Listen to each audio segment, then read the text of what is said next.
Mahalakshmi layout ವಿಧಾನಸಭಾ ಕ್ಷೇತ್ರದ ನಂದಿನಿ ಲೇಔಟ್ನ ವೀರರಾಣಿ ಕಿತ್ತೂರು ಚೆನ್ನಮ್ಮ ಕ್ರೀಡಾಂಗಣದಲ್ಲಿ ಸ್ವಾಮಿ ವಿವೇಕಾನಂದ ಮೆಮೋರಿಯಲ್ ಟ್ರಸ್ಟ್ ಹಾಗೂ ಜೂನಿಯರ್ ವಾಲಿಬಾಲ್ ಅಕಾಡೆಮಿ ವತಿಯಿಂದ ವಾಲಿಬಾಲ್ ಪಂದ್ಯಾವಳಿ ಆಯೋಜನೆ ಮಾಡಲಾಗಿತ್ತು. ಈ ಪಂದ್ಯಾವಳಿಗೆ ಸ್ಥಳೀಯ ಜನಪ್ರಿಯ ಶಾಸಕರು ಹಾಗೂ ಮಾಜಿ ಸಚಿವರಾದ ಕೆ ಗೋಪಾಲಯ್ಯ ಪಾಲ್ಗೊಂಡು ಆಟಗಾರರ ಕೈಕುಲುಕಿ ಬಲೂನ್ ಹಾರಿ ಬಿಡುವ ಮೂಲಕ ಪಂದ್ಯಾವಳಿಗೆ ಚಾಲನೆ ನೀಡಿದರು.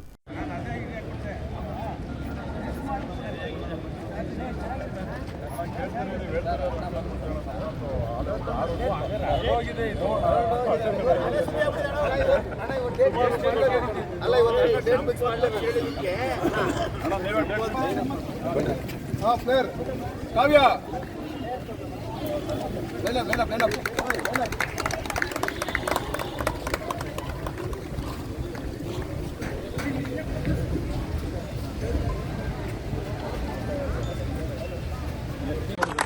ಅಣ್ಣ ಇನ್ನೊಂದು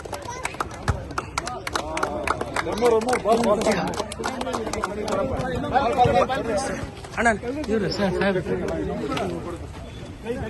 ಅಣ್ಣ ಅಣ್ಣ ಅಣ್ಣ ನೀವು ಇನ್ನೊಂದು ಬರ್ರಿ ಅಣ್ಣ ಅಣ್ಣ ಗೋಪಾಲ ಅಣ್ಣ ಇನ್ನೊಂದು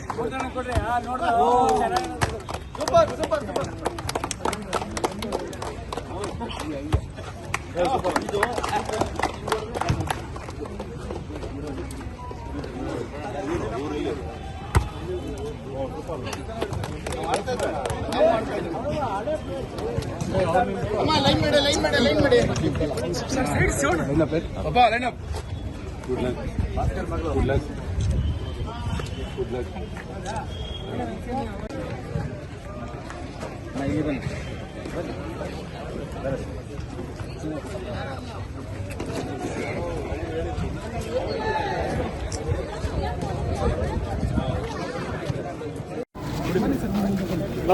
ಸರ್ ಒಂಚೂರು ಸೈಡಿಗೆ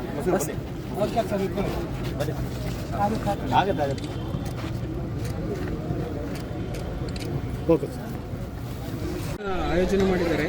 ತರಬೇತುದಾರರು ಮತ್ತು ವಿದ್ಯಾರ್ಥಿಗಳ ನಡುವೆ ತಾವು ಕೂಡ ಬಂದಿದ್ದೀರಾ, ಏನು ಹೇಳ್ತೀರಿ? 224 ವಿಧಾನಸಭಾ ಕ್ಷೇತ್ರದಲ್ಲಿ ಮಹಾಲಕ್ಷ್ಮಿ ಲೇಔಟ್ ವಿಧಾನಸಭಾ ಕ್ಷೇತ್ರ ಒಂದು ವಿಶೇಷವಾದ ವಿಧಾನಸಭಾ ಕ್ಷೇತ್ರ. ದಿನ ಬೆಳಗ್ಗೆ ಆದರೆ ಏನಾದರೂ ಒಂದಿಷ್ಟು ಒಳ್ಳೊಳ್ಳೆ ಕಾರ್ಯಕ್ರಮಗಳು ನಡೀತಾನೆ ಇರ್ತಾರೆ. ನಮ್ಮ ಮೆಚ್ಚಿನ ಶಾಸಕರು ಕೂಡ ಈಗ ಜೂನಿಯರ್ ವಾಲಿಬಾಲ್ ಅಕಾಡೆಮಿ ಅಂತ ಇಲ್ಲಿ ಇವತ್ತು ವಾಲಿಬಾಲ್ ನಡೀತಿದೆ. ಕಿತ್ತೂರು ರಾಣಿ ಚೆನ್ನಮ್ಮ ಒಂದು ಆಟದ ಮೈದಾನದಲ್ಲಿ ಈ ಒಂದು ಅದ್ಭುತವಾದಂಥ ಕ್ರೀಡಾಪಟುಗಳನ್ನ ಹಾಕ್ಕೊಂಡು ಸುಮಾರು ಇಲ್ಲಿ ನಮಗೆ ಈ ವಾಲಿಬಾಲ್ ಆರ್ಗನೈಸ್ ಮಾಡಬೇಕನ್ನೋ ತುಂಬ ಆಸೆ ಇತ್ತು.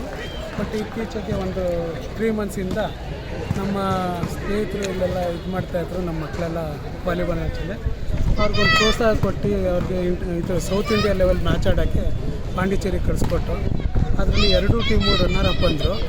ಹಾಗಾಗಿ ನಮಗೆ ಇನ್ನೂ ಸ್ವಲ್ಪ ನಮಗೂ ಉತ್ಸಾಹ ಆಯಿತು, ಮಕ್ಕಳಿಗೆ ಇನ್ನೊಂಚೂರು ಎನ್ಕರೇಜ್ ಮಾಡಬೇಕು ಅಂತ. ಹಾಗಾಗಿ